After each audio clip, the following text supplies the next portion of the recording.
Yeah, thank you for inviting me and this opportunity. One thing I should say before we start is that this is more to do with publishing and producing books rather than photography. So a lot of the photographs in here might have been of some of the work that we produced, might be just a quick photograph of something before it leaves. You know, in the studio we're making things, and you know the courier's waiting outside and wrap it up. So, quite a few of the photos have my colleagues in the background. So forgive me the quality of photography. You know, a few are all right, but I'll take all your notes at the end of how we can improve. Bookworks started in 1984 when a group of us got together.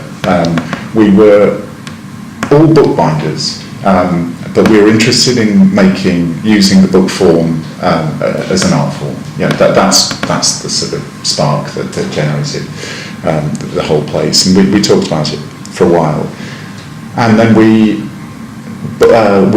rented an arch in what is now Borough Market, the centre of all the vegetables in the whole world, and we had 3 arches there, small arches, one which we used as a gallery, and when you opened the shutters in the morning they dropped down, and there was Southwark Cathedral was filling the windows. It was the most beautiful place, but the trouble with railway arches is they tend to sort of drain the railway line above it, so it was a bit damp at times. But so we started with a gallery in 1984 where we showed artists who use books in the broadest sense.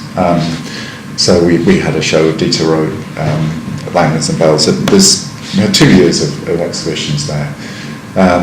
At the same time, earning a living from doing bookbinding, often with galleries, doing artist editions and so on. Yeah, that was the sort of centre point of what we're interested in. After a couple of years, we realised that it's quite hard work running a gallery, and my co-director Jane decided that she'd prefer to sort of focus on the publishing side. So at that point we stopped the gallery, Jane started the publishing, and I carried on with the studio where we're actually making books for galleries and artists and anybody interested. And that has remained since 1986, you know, those 2 strands that are contained within the organisation that is Bookworks. So in this building, we moved from Borough Market about 20 years ago. We found a building which we bought in auction. Those were the days when you could actually consider buying anything in Shoreditch without sort of, selling your soul. And we rebuilt it, and we're still there.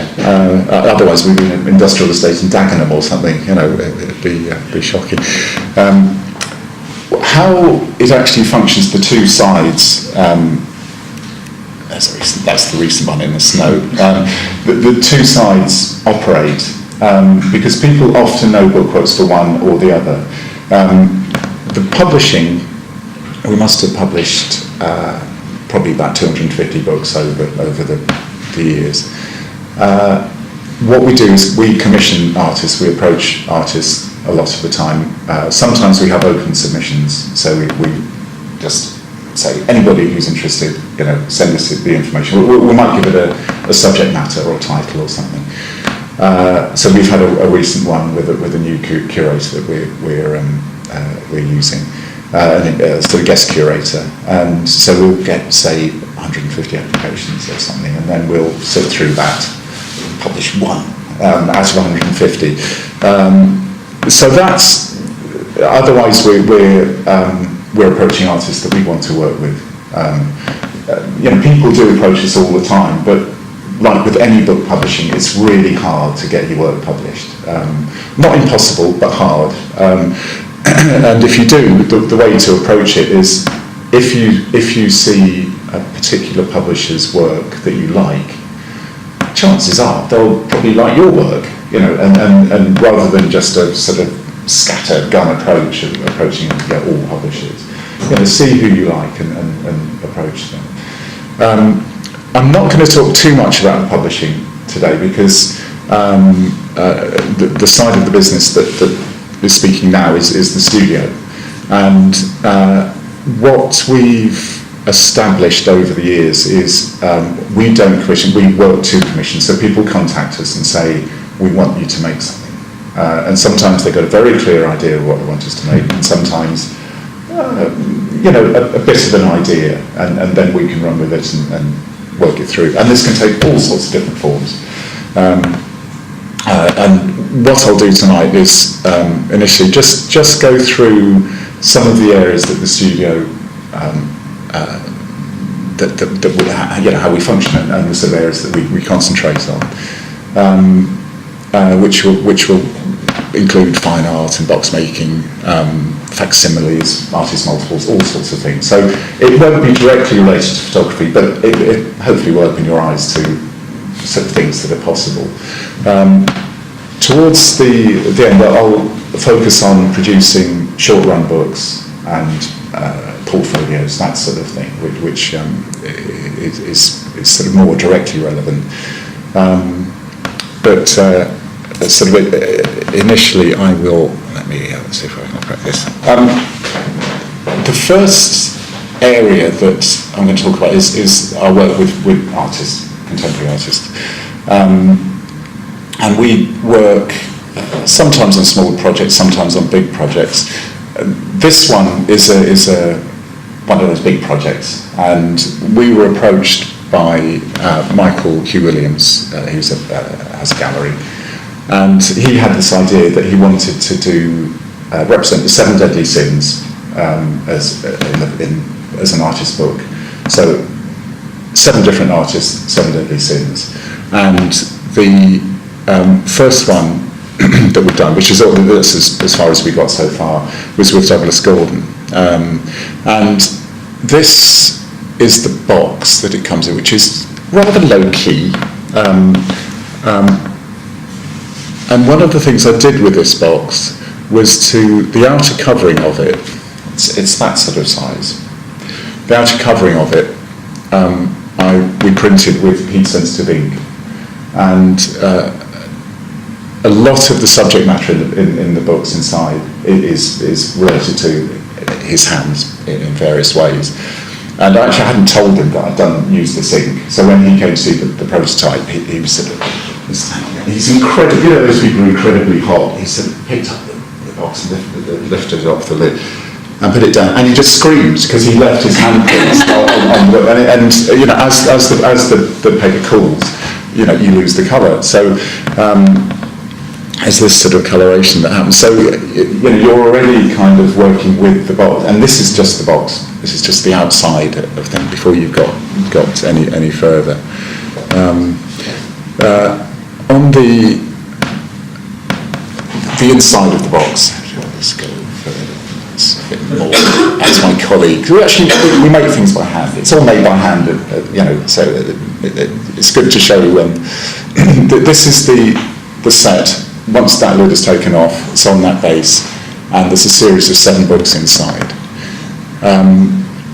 The books themselves, so the outer case is made of leather with inlaid lettering, but there are 5 surfaces available which have words that the artist came up with that are placed on each of the sides. And the actual books themselves are bound in box calf, which is a very fine calf skin, where we monoprinted, and then when we bound the books, he came over to the studio, and I inked up his hands and passed him the book, and then he would put his hands on the 3-dimensional book. So the marks are made, you know, on the final book and on the piece of leather that's flat. So see, these are some. So each cover varies completely. So these marks were the monoprints that we did in his studio. We had to use some. We used that with acetone, which is highly toxic. So we had to dress up in these sort of deep sea divers outfits with tubes going out the window. It was all quite exciting, but So they're all sometimes, there's a bit of a ink mark on the sides. So in this series, there was the edition is 42. There are 20 sets that are for sale, and it was you subscribe to the club. It's a book club, and so you buy into the idea. So we've made the first 25 sets so far. This is a page from the inside. Some of the books are made in a concertina format, so they fold out like that. And he used photographs that he'd taken and did that sort of mirror thing. And also we then worked with monoprinting to take further mirror images from it.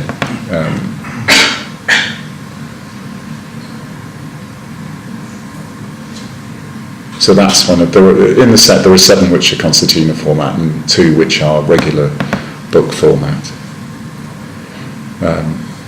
That was a hot day when the boxes went it's a hot day in summer. That was a pile of 6 of them altogether. Yeah, there's Andy in the background. I told you you'd get Andy in somewhere. This next project, this was with we were asked by Tom's Dane Gallery to work with a Brazilian artist, Beatrice Mihazes. And she works a lot in collage, and she'd created these panels of collage work where she sticks paper and so on and paints on top, and they wanted to make it into an edition. So this was the first time that we really had to find out how to build up a sort of collaged edition. So it's not, collage is usually associated with just single bits of work, but this is times 50. That was the book looking at the foredge. So it was very colourful. But she uses a lot of sweet wrappers in her work at the time, so she was very popular with the local kids. They were always knocking at her door. Part of it was combining processes. This was mainly screen printing and foil blocking. Some of the pages involved overlaying, collaging pieces on, stripped down the far edge. There's a blue strip with different coloured foil block strips on. There are examples of, sweet wrappers here. So everything here we printed fresh, and it's a very much a sort of three-dimensional. But the page is very much three-dimensional, and even the sort of creases here looked like sweet wrappers. We didn't buy any sweets at all for this book. Everything was produced fresh, with all the creases and in a way we slightly tidied up her originals. Her originals were just a little bit messy, and so we just did that sort of printmaker thing of just adapting them slightly to make it slightly smarter. So this is the studio. It's unless I show you people working, you feel like these things come out of a bubble and they just get invented. They are all made by hand, every single one of them. That was the back cover, including on her original the sort of creasing. She had stuck some tracing paper onto a surface and sort of cut circles out of it. So the tracing paper had creased, and so again we were replicating those creases, not exactly, but to give it that feel, and then with the various sweet wrappers and so on underneath. This next project was fascinating, almost impossible to photograph, as far as I can tell, which you'll see from our feeble attempts.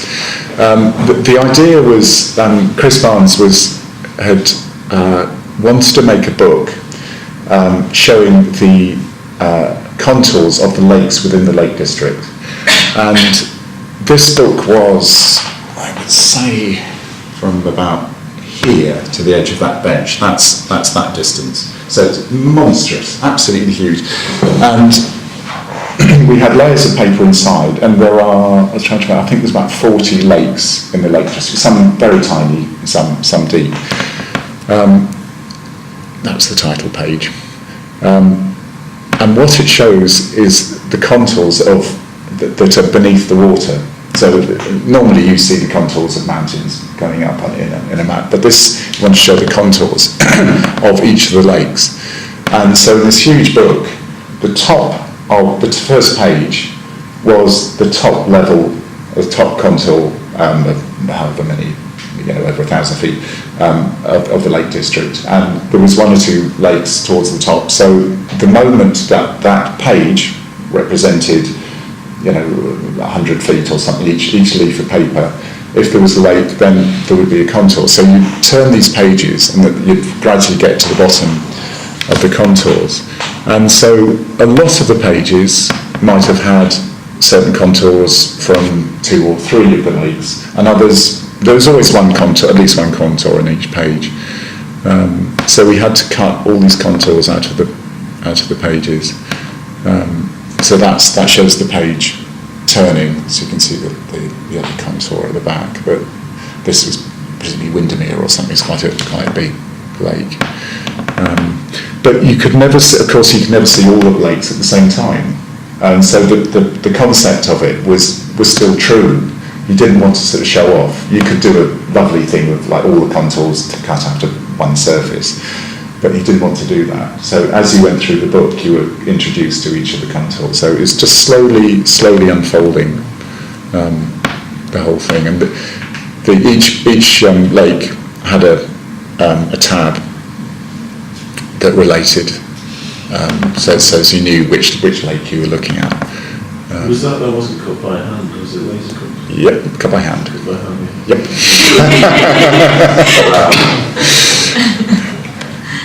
And that was one of the sheets. But it's funny when it's shown, they have people who actually open the page in the gallery, and then they open another page, and it is a very that was us trying to get it down the stairs. It was a real monster. But that sort of gives you an idea of the size of what we're dealing with. This was a project we did with Jolene Hurst probably about 14, 15 years ago. We were approached by Paul Stolper, who was one of Dagen's galleries, and they wanted to create a travelling exhibition of prints and his sculptures. So it could travel around the world. British Council could send it around the world, and everything in the show was contained in this box. And we went through various ideas of what the box should be covered in. And in the end, he came up with, he wanted it in white leather, and it was called New Religion. And again, it was a big thing, end of bench here to that. It was a sizable thing. That was a flap on the top, which revealed this glass panel. In the drawers were sets, a whole series of artist prints from him, each a different set of prints. And some of them will be shown around the gallery, as you can see here. And inside the top, the lid lifted up, and there were 5 sculptures that again could be displayed in there. So that was. I must admit, I didn't particularly like the white leather. There was one, so there was 12, which were the 12 disciples, and one which was Jesus Christ. And the Jesus Christ was black leather, and it did look quite smart. And this is in the process of making it. But that was, we split it into 2 halves, so you could actually carry it.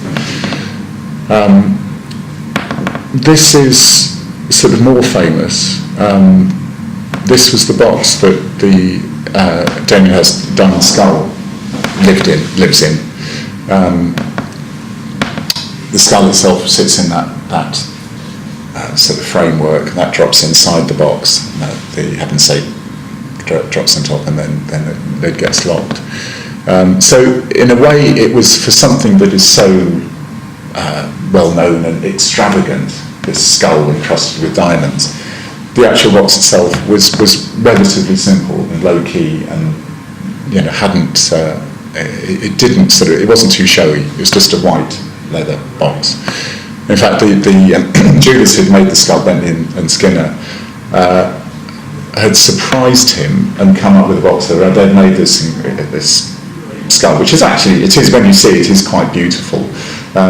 And they'd made this incredibly fancy box without telling him about it. And when he saw it, he just went, no, I don't want it. He hated it. It was just too ostentatious.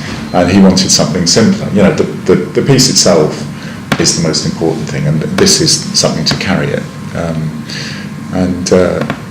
Whether you like it or not, I think it was the right solution for it. This is another artist book that we did with Chris O'Feely. This was bound in leather, the front cover and the spine running down the middle, and he did a sort of sample piece of paper with painting on it, which we interpreted. So this was an edition of 40 copies, bound in leather, hand printed, so letterpress printed inside, and lithographically printed works that he'd done for the book itself. And we had to interpret on each one. It was a slightly different version of the print. So this was all done by hand, by me in the studio, and with the onlays and different coloured leathers on the surface.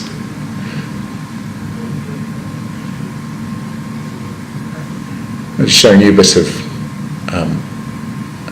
the difference between regular books that you see in Waterstones and sort of finely bound books. All the detail and the work on the leather work takes days and days. It's a very different thing altogether. This was for Anish Kapoor. This was for when the Louis Vuitton shop opened on Bond Street, and they wanted a series of artist notebooks. So it was quite a simple thing. And Anish, all we got from him was one of his studio assistants taking a photograph of a page from his sketchbook, and that was it. That's what we had to work with, and which is fine. So I took the sketch and we printed it onto this reverse piece of leather. This was, we must have made about 50 of these or so, and so each of these bits of leather was different. The actual background, but the print on it was consistent. The other thing we did, because inside they were notebooks, inside of the pages we dipped it in 2 colours of ink, so the ink bled up from the bottom edge. You can see it just sort of bleeding up there. Sorry, dodgy photograph. That was your idea, automatic. Yeah, exactly. Yeah. I mean, a lot of these are, you kind of run with an idea. So somebody, the first book with Douglas Gordon, quite a lot of that came from us, and then he would see it and say, yes, that's fine. Let's carry on Great with that. representation of his work. Sorry? The idea was great representation of his work. Yeah, exactly, yeah. But when Anish saw this, I mean, he didn't want anything to do with the whole project. He doesn't want to deal with Louis Vuitton. He's busy enough, and he did actually phone up and say, no, that looks great, which was very nice.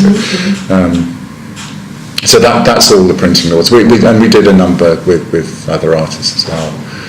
But it's quite nice, it's just like a little bit of landscape going along the bottom, and again, each one different. His fashion as well. No, exactly, yeah. This was another one for Louis Vuitton. We did lots of work for them at that time.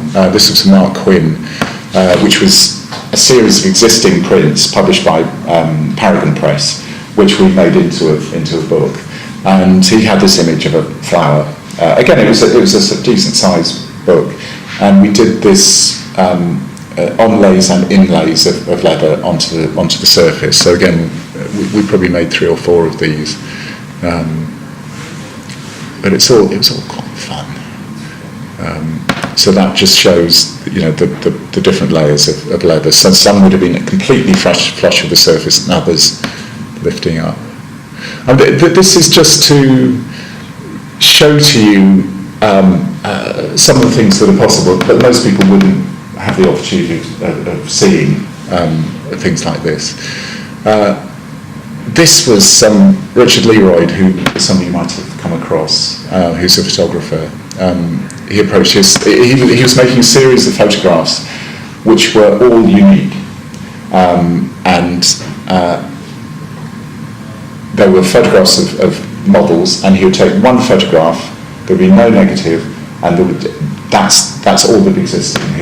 So he said they only exist. So he was treating it like it was an art piece, and there's any possibility of ever doing one. And we did a whole series. I think we did 12 altogether, binding his original photographs. And these are big. They're always big. These books bound in calfskin. So I don't think I've got a picture of the inside, unfortunately, but and I think this was shown in the V&A. This is another famous book from the 20th century, Dante's Inferno, which was an artist called Tom Phillips who translated Dante's Inferno and did a whole series of in 3 volumes, letterpress printed text, and all the images were produced by hand, so they're all printmaking, they're etching, there's lithographs, woodcuts, every sort. Then there's must be about 200 different prints inside these books. This was bound in vellum, Spain vellum with a gold gilded edge, hand painted spine, and the sides were printed silk. So this is all sort of pretty upmarket stuff. This is simpler. This was for Simon Patterson, and all he wanted on the book was the words of the characters inside, which went round the edge of the book, all the way around, which looks easy, but wasn't. I'm telling you. That took a while. And the title was blocked in white on there. That was the only thing on the conventional front cover. So this is just sort of showing, just different ways of using the book form.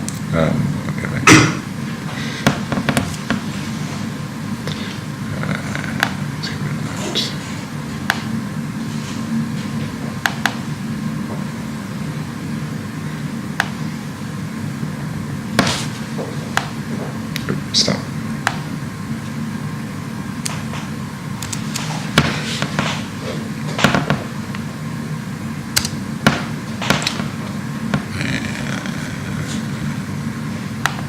Here we go. The next area that we work in is more related to design, architecture, dealing with graphic designers, people trying to sell things, essentially, and as opposed to an artist making a book. So sometimes a client can approach us and like an architectural project, for instance, and so they need to display the architectural project to a client and see what they feel. So it's presented in a book form. Fabergé approached us, and they had a series of books that they wanted us to make relating to work that they're producing. This is a marbled calfskin, so this is actually leather, but it's been hand marbled with this particular pattern, and this rather fancy sort of contents. This is another one we did for Fabergé, which had a silk-lined box. This was for particular bits of jewellery that they had produced for clients. This is an architectural one, and again, you will be tutting with the quality of the photographs on this. This was for architectural practice, Rashid Musavi, who had designed a building in Chicago, and this was the shape of the building. It was an art centre in Chicago, and what she was becoming a member. She'd been invited to become a member of the Royal Academy, and was presenting her work. If you become a member, you've got to present something that represents you. You've got to give them a gift, sort of thing.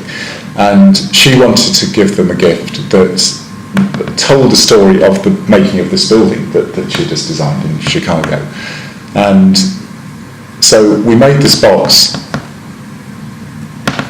that unwrapped. So each of these facets, the lid opened up, and then the whole of the outside unwrapped. And inside was another box with a stairwell leading up to it.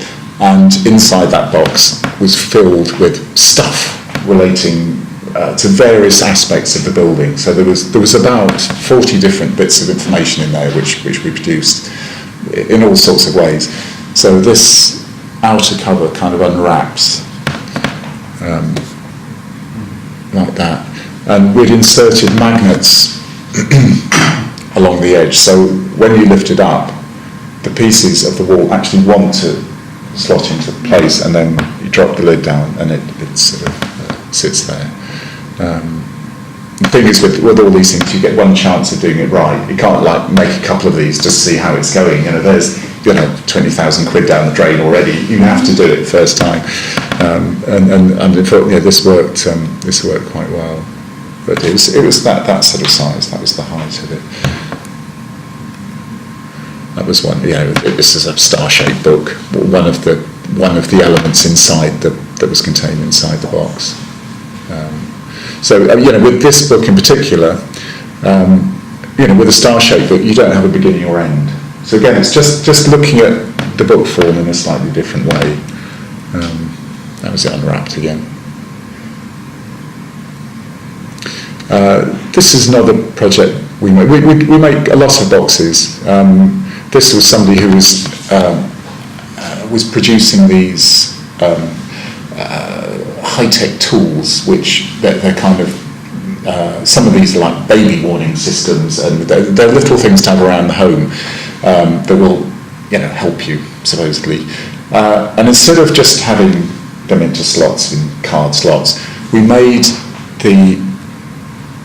so you can see down there, we made the layers out of coloured felt, and cut into the felt.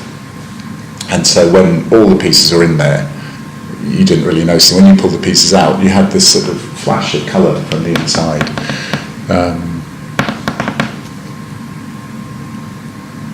And they're called bleeps. So we actually debossed the felt on the top. Fashion is an area that we work with quite a lot. This was Giles Deacon, and we did a series of boxes for him containing books. This was a printed fabric that we used on the outside, and looked great. It was really appealing. It immediately sort of took the eye. And so there were two books inside this box.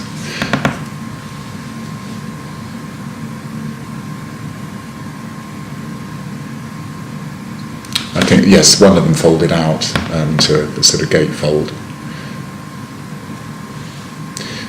This one, we were approached by a client who wanted to open a store in, I think, Abu Dhabi airport, and they wanted a shop there. And so they were presenting this to the authorities in the airport. And when the lid opened, there was a whole pile of stuff in here relating to what the place would look like. But what we did that was different was introduce lighting systems. So when the lid opened up, the lights came on. And also there's a video, press the button, and a video presentation comes on. So that, I had no idea if it worked or not. I hope it did. Whether they got their shop or not. No, this is inside. It's in the process of making it. So the video technology is remarkable. These things, you're probably familiar with them, but very clever. Just freestanding. They have batteries inside, and just press the button, and you get 5 minutes play.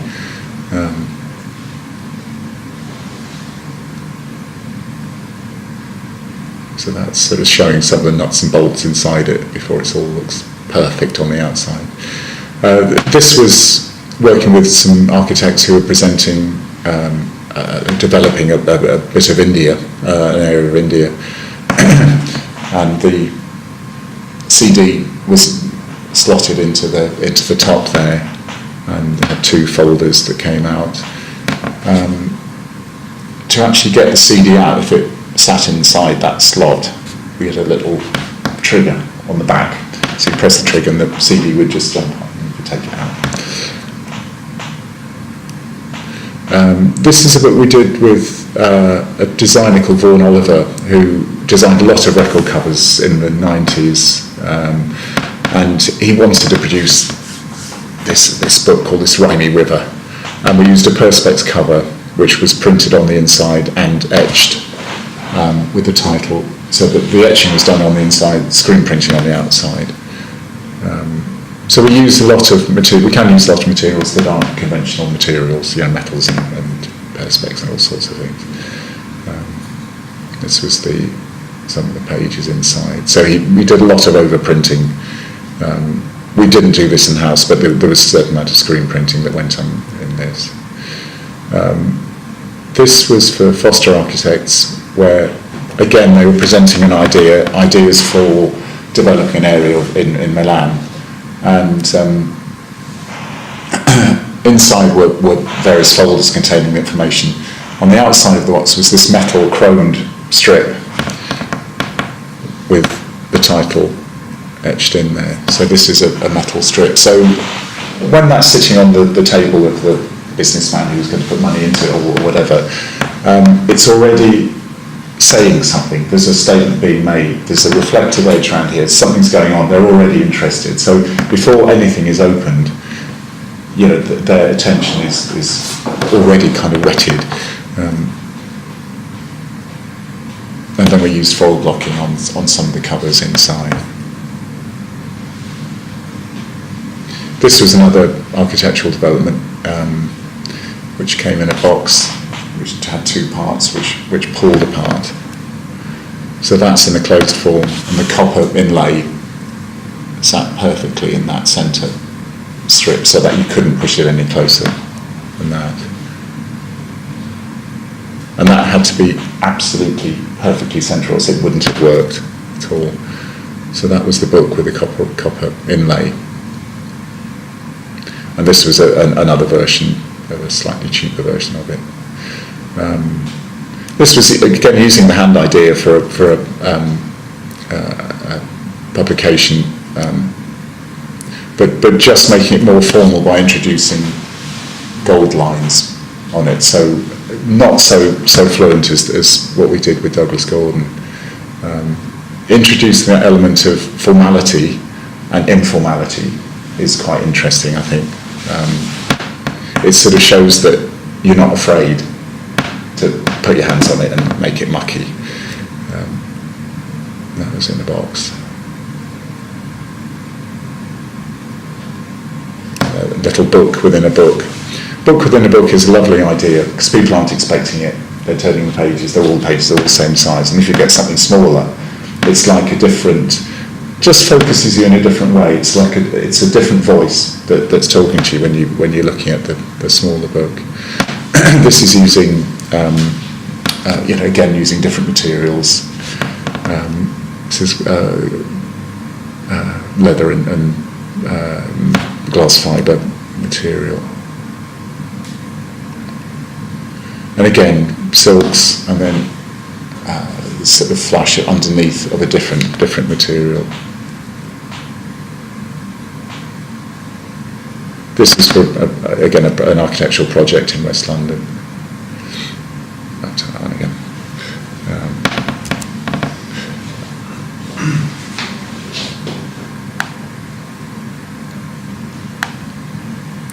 The third area is box making, and certainly with when you're making series of prints, which can be photographic prints. As an artist, you need something to put it in. And so we make a lot of boxes for artists and photographers, with their prints inside. This is one we did for Michael Dew, and so it's a clamshell style box. So the prints would be held on the right hand side and then put across. So you open to that like that. So we make quite a lot of these types of things, all different shapes and sizes. This was for a series of photographs, e-vinyl photographs. Again, the box just pulled apart. So it's just presenting these photographs in a slightly different way. Fiona Banner, we've done quite a lot of work with her. Again, a series of artist prints. And again, big, bold. Don't look back, on the front of these big boxes, screen printed on. Again, it's before you open the box, there's already a statement being made. Do you do the screen printing as well? We don't do screen printing. We do file blocking and letterpress printing, but there's quite a few of the processes, the printing processes, that you go to the expert, really, because then you get a better job and it's worth it in the end. And with screen printing, it's just got to work perfectly. And it'd be nice to have all these processes under one roof, but it's not realistic. This was another book we did, a series of boxes for work that we did with Fiona Banner. These were inkjet printed onto cloth, which were quite fun. And again, just showing different methods of containing work. So building this frame so that opens up, the lid opens up, and having this inner rim of red, again, just suddenly focuses the eye in a different way that you would normally have. That's file blocking. Doesn't look very complicated. That was really complicated to do with the crossing over the different colours. Here's another one for I can't remember what this project was, to be honest, but just a box in a different shape. So I think the building was going to be this sort of shape. And again, just immediately, just getting people on your side with the content. So there was a book, there was a computer and a little leaflet thing inside. This was a series of CDs of the whole of Derek Sharman's film work in a box, so DVDs. Again, simple idea, small little box, but just kind of lovely, just full of all his work. It's just quite nice to have that idea. We've done a couple of series with Jamie Hawksworth, who's a photographer you might have come across. These were series of prints. Again, this was the second one. I brought the original one, the first one, which is out here. Again, to contain a series of photographs.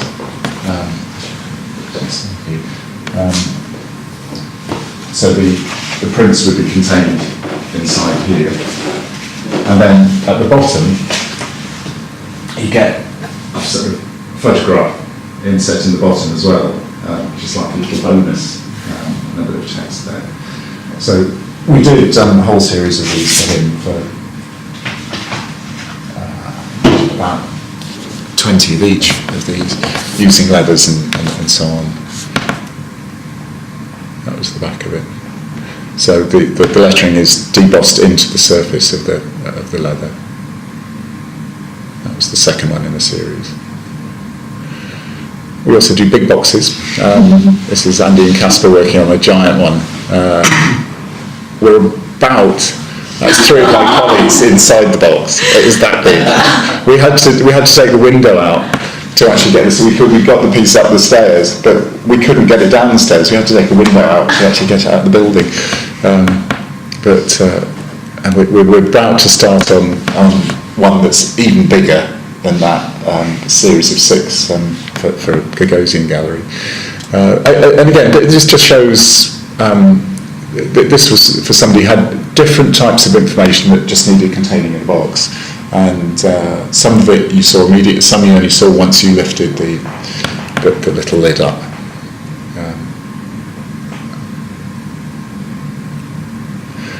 This is a current project we're working on at the moment for Inka Shonobari, using these beautiful printed fabrics, a series of 12 boxes to contain these prints. And so each of the boxes has a different fabric, and each one you go, oh, that's nice, that's my favourite. And you look at the next one, you go, actually, no, that's my favourite. And then the next one, you know, it's very lovely. And these are again quite big, but yeah, lovely use of colour. This was a series of work for an artist, Imran Qureshi, who had, again, a box, then the book contained in the box, then we take the book out, and then there was another book beneath that, and then more information, you know, underneath that. So just gradually unpacking the whole project. This was Berlin Horse, Malcolm McGrice. Again, some digital material put inside there, some prints. So again, to contain all sorts of different types of material. This was a series of big leather boxes we made for Gary Hume for sets of prints. So this again was the skills involved in this leather work, which was completely flush, inlaying the leather. These again, they're all big, these are monsters. And again, just showing different ways of presenting materials. This was for a client who wanted to present different types of materials for a particular store, I think, and there was information at the top. This is brass plated wing mechanism, and then this drawer that pulled out with different materials underneath in the drawer. This was a silk covered box we did for the Bill Brandt's archive for some of his prints. The next one is a slightly curious area. This is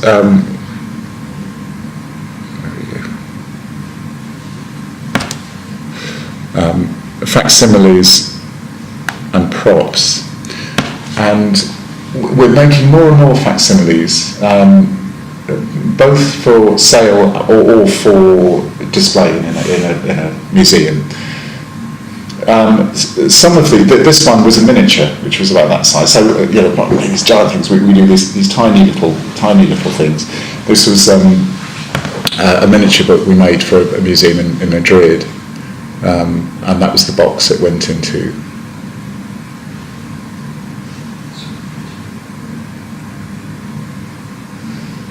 And colouring deal. So everything about it is completely new, and so when you look at it, you've got to think this is genuinely the old book itself.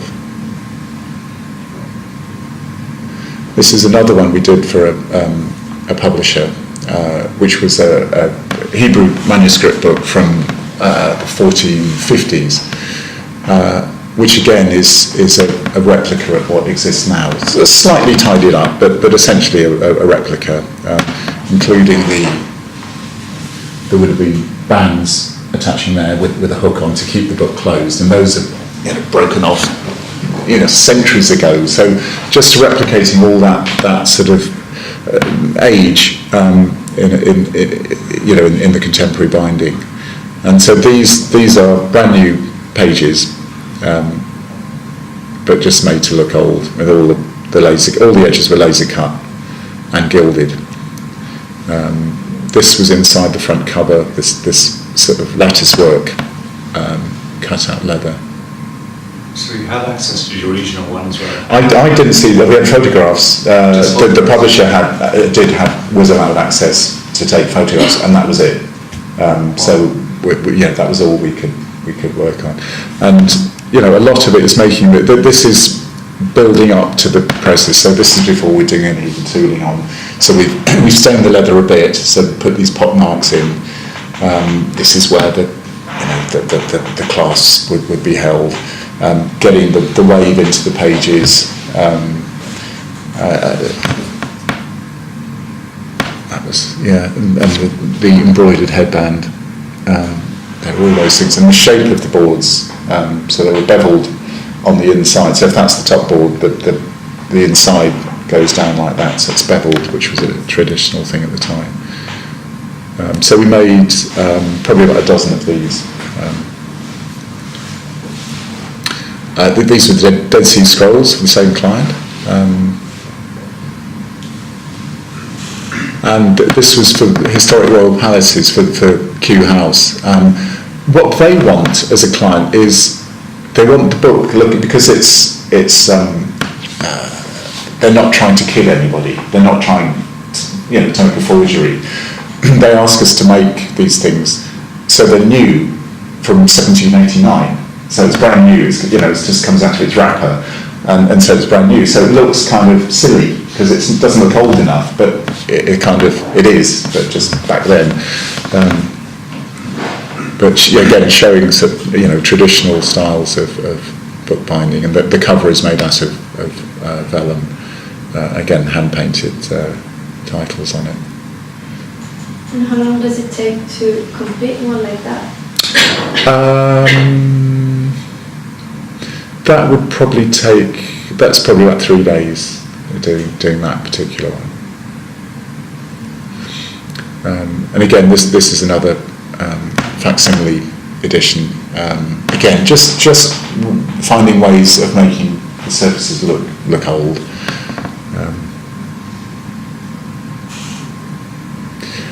This was for the forthcoming Mary Poppins film. Props for films, in a certain style. But we do quite a few of these. And again, just so it works in the film. And there's a few films out with our books here. Did anybody see Paddington 2? Oh, you're missing a classic. There's a pop-up book that is the subject throughout the whole film. There's a secret inside the pop-up book, and so it's referred to quite a lot. And we made that one. It was a very good film. I recommend Paddington 2. And then another one. This is for Mary Poppins as well.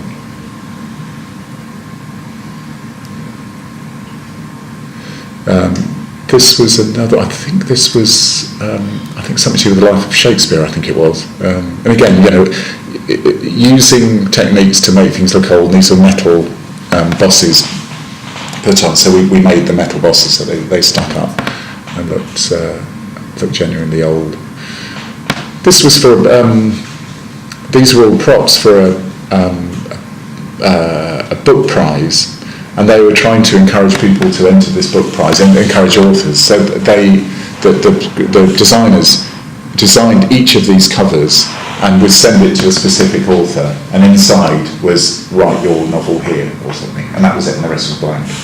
And so they designed all these covers, and we made, we made the books and made this one slipcase for them all to sit in. But it was quite a good way of bringing attention to this particular book prize and getting the people that they wanted to enter it. This was a great book. This was for the Museum of Everything. He's got an extraordinary collection. Do you know anybody come across the museum? They show naive art. So it's in the States, it's based in this country, but they go around everywhere. They go around the world. But it shows naive art, and he's got a huge collection of remarkable stuff. This was a photograph album that he'd picked up, which showed it was a spiritualist who had done seances, and there was a series of photographs of seances for people in the seance, and it were written in this white pen. And some of the photographs were, they'd all be sitting around a table, and there'd be a chair flying through the air. They were absolutely sensational. Now, they want to do an edition of this. This is the prototype that we've made. So this is the copy. So these are photographs mounted in and white printing onto the black paper. This is another one we're doing currently for Yunka Shadabari, who's making a sculpture of a figure holding a pile of old Victorian books. Except that the books have contemporary artists' names on, and so when you immediately see it, you think these are old books, and your head is saying these are old books. Then you see Sonia Boyce or Elizabeth Blackadder written on it, and you think, well, they can't be old books. But they are old books, and so that's what he's trying to do, just to make you question what the hell's going on here. So this sort of big pile of books on the figure's hand. So these were two prototypes we made for him, remember the Cowboy Angels box with the fantastic African print on it. We used some of the reference of prints like that from that sort of technique, in the design as well, where we can. This was a book sculpture. Again, a very simple idea. So we did the palette of books, and the artist just arranged them. In fact, there was a lot more books, but he reduced it to that in the end, which is a shame. Also, just ideas. We do prototypes for clients, and introduce this idea of putting lettering around the edge of the book, and suddenly a book is changed from being what feels like two-dimensional to three-dimensional. As soon as you use those faces, it becomes much more three-dimensional, and also you can give a different sort of information. How did you print that on the side? There were a couple of ways to do it. With a stencil, effectively. That's how you do it. When the book is you put the book in a press and the stencil is on. It's not that difficult, really. Let's back to that one. Let's get rid of these.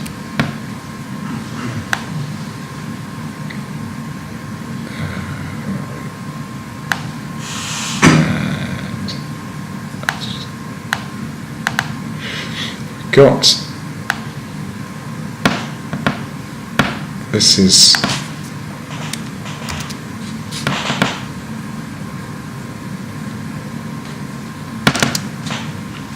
these are multiples, artist multiples, which again, just developing the way things are shown. This was in a gallery. It was for the fashion designer Hussein Shalayan, and he wanted to do a flip book, an automated flip book. So the pages fell like that, and the woman walked. So I don't have a moving image version of this. I should have brought that. But and this ran in the gallery. The show was for 6 weeks, and this ran every day for 6 weeks. It didn't break down. I was really pleased about that. And it just switched on the plug, and then it just flipped all day long. But the actual thing itself was okay. I mean, it's women walking down a catwalk, but since then I've been trying to encourage other people to use it in a much better way. That idea of flipbook. So it is sort of a bit old school, but if you had that on the side of the table here, your attention would be completely grabbed by it because it's something moving and it's sort of old tech, but interesting. Like flip books. We've made flip books before, and they're just appealing things. It's, this was some work we did for Ivory Press with the artist Richard Tuttle, and this was a series of books set into boxes, wooden boxes.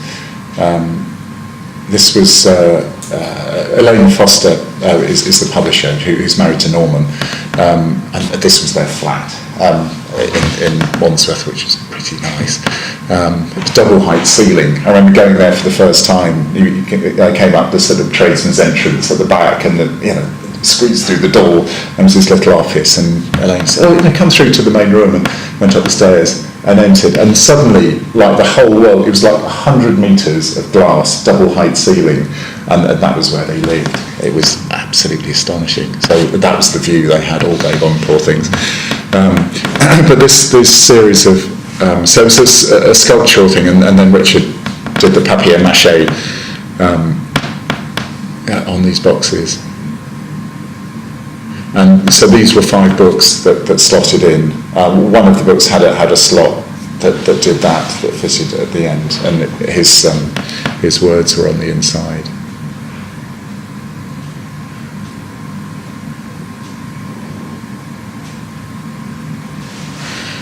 This was a recent series we did for Michael Mack, who publishes a lot of photographers' books. And again, just very simple. There were 10 photographers, so each had a sleeve, and the photographs were contained in there, and it was in the stick case. And each of the photographers' name was on the front. And there were 20 sets, so we changed the colours of the photographers around, so there were 2 of each. So we rotated the colours, so 10 of the boxes would all be different.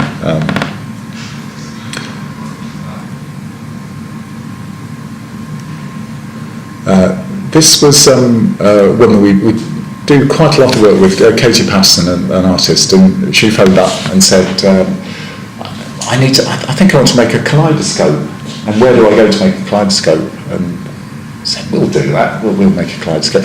The difference was with this, she wanted in metal, which was fine. She also wanted to be able to take the fragments that make the coloured exciting bits at the end need to be removable, and so we came up, that was the end you look through, with this system of these cells that contained the little transparent pieces, so you could alter those, put different cells in, so you could alter what the whole thing looked like, and then you can screw it in. In fact, for some reason, we made 2 prototypes, but she didn't go ahead with the whole project. But and also it had to be completely flush, so you could just turn it. That was quite tricky. So some of this, obviously, we had machined. Those are some of the fragments that would rotate and move around. It's such a terrible photograph. You see really good photographs of these, and this is a rubbish one, but I'm sorry. Still impressive. So that, and you could put a number of the cells together, or just have one cell.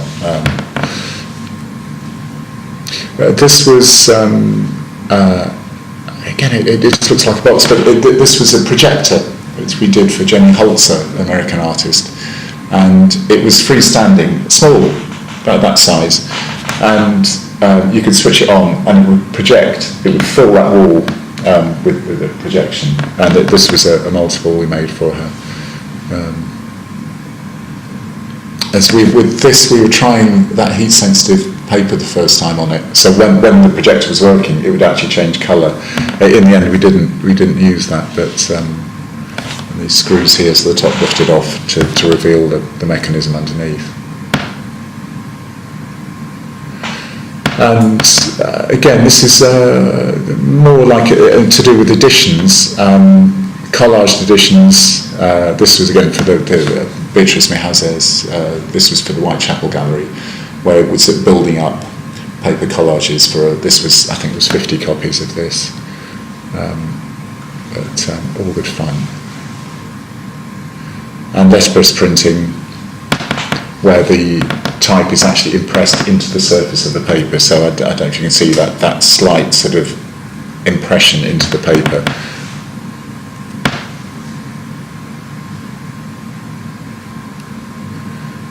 This was using a paper that reacts to heat, so when you print it with heat, it makes it go translucent, so you can actually see through that. And that's a really heavy impression, but it is actually translucent beneath.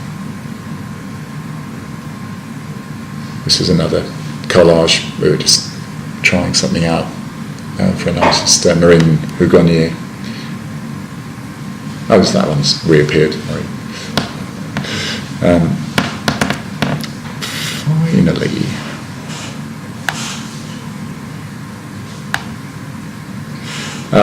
the last sort of area. Sorry, I've been going on a bit. That I wanted to talk about. I've got everything. Sorry, bear with me.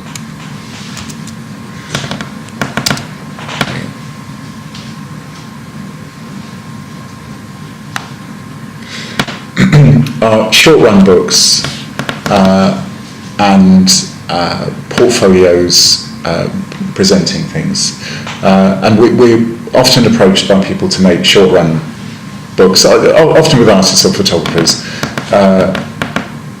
and it's tricky because most things these days are made, in thousands, and you buy them at Waterstones. There's thousands of copies, and it's to make a small number requires you've got to be a lot more clever and light on your feet. This was for an artist, Liam Scully, who had done these great illustrations. There's about 1,000 of them in there for an exhibition.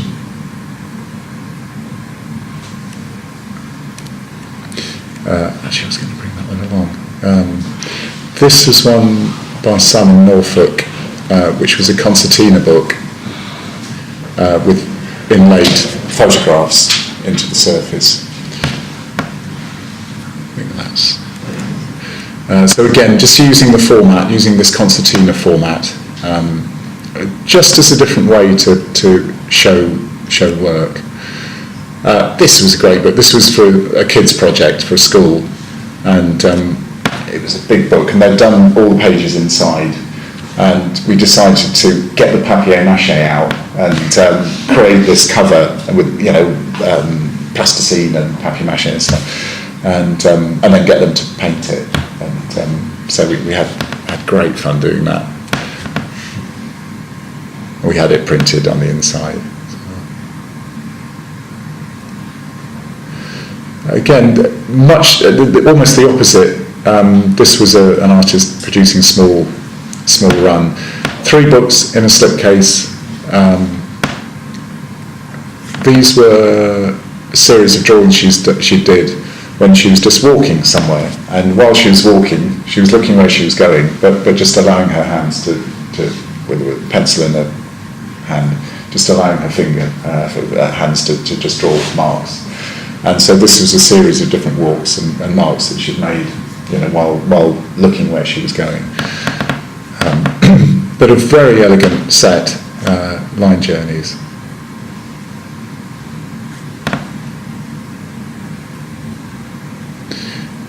Again, this was a series of books for Marlborough Graphics, Ian Whittlesey. This was a book that he wanted. The books were the same content, but different covers. This was the first time we'd used indigo printing, which I'll talk about in a minute. One of the areas that we work with a lot, and I'm sort of drawing to a close here because it's an important area. What we find photographers need more than anything is you can have your photographs on a website, which is all fine, but somehow when you have your work on a page in front of you in physical form, it does actually work in a different way. And we do in the past a lot of portfolios for photographers, which traditionally were, they'd go down to London Graphics and buy the plastic book with a zip around the edge, and there'd be a ring mechanism inside and plastic pages and all that sort of thing. And things have moved on a lot since then. And so we do quite a lot. We're just trying to sort of move things on a bit. And this particular style, where if you're Alex Brown, which was, we used a similar idea here, something that is a bit more casual. You can have a look through these later. Not super expensive, but casual. And if you go and see a client, instead of taking your London Graphics suitcase, you can take that. And if you think the client's worth hanging on to, you leave it with them. If you don't, you take it back with you. But and it's not so expensive that Alex Brownell thinks, that's a waste of money. And it's just a way of showing work in a slightly more purposeful way. As soon as you show photographs through plastic sheets or something, they are photographs through plastic sheets, and not quite the same. You don't get quite the same bond with the person that you're showing to.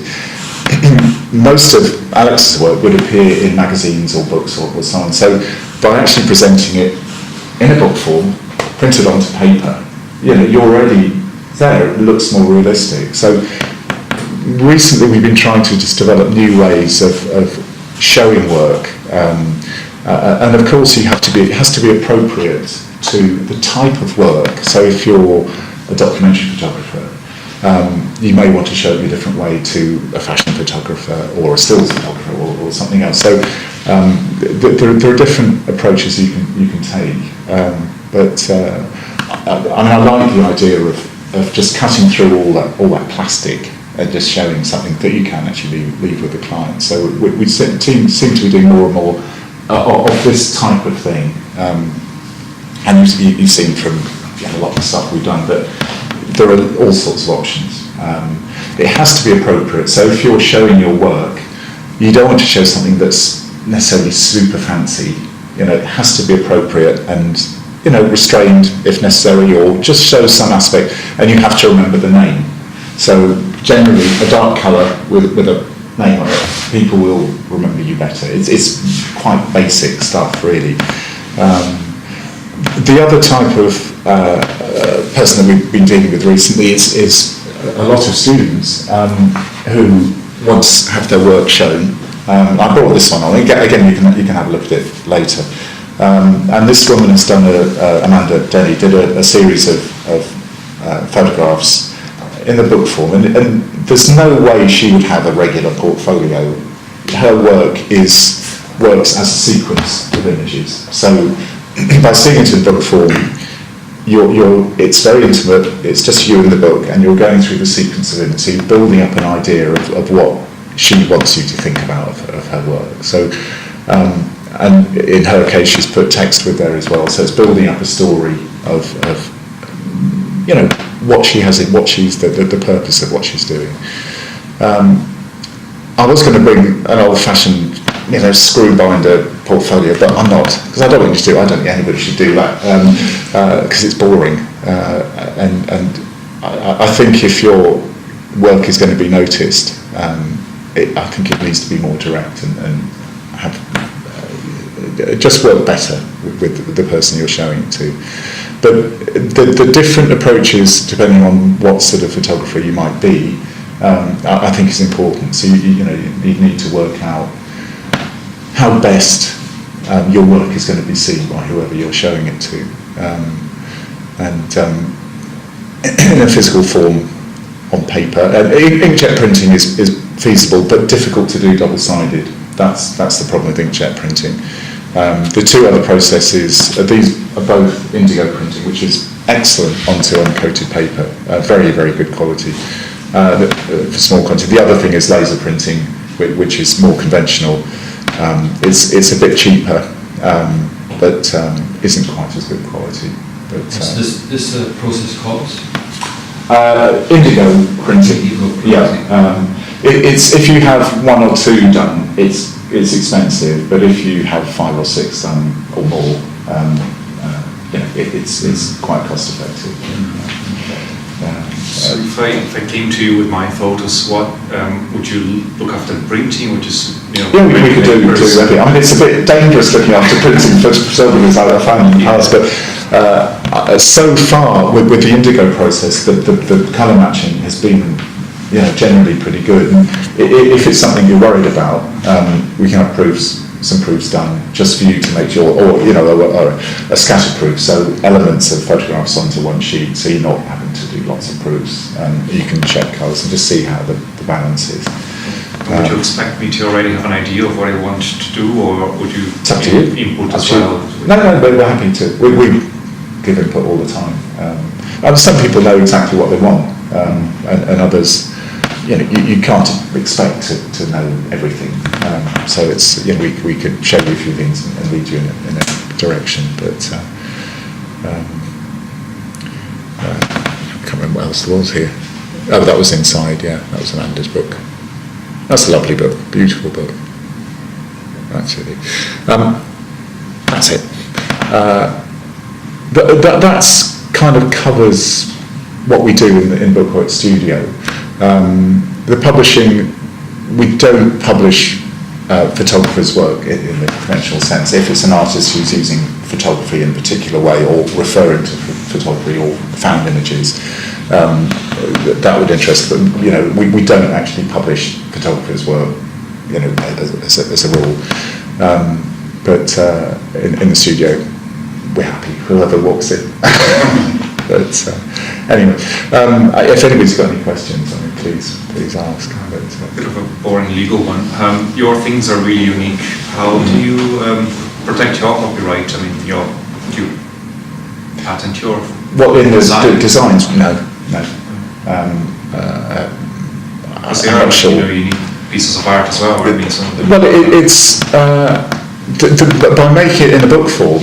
If you have a printed book and you write copyright, whatever your name is, your own the design. Your own designs. But mostly they are commissioned by the artist. So It's the artist. All right. The artists will they will be So there. that would be my properly. second question. How much input do you have in the creative process, or do the artists come to you as like, we want the colour temperature? As much as necessary. So sometimes we put a lot in, and sometimes very little. I mean, with the first book, the MP book, I went to Berlin and worked with Douglas on various ideas, introduced ideas to him.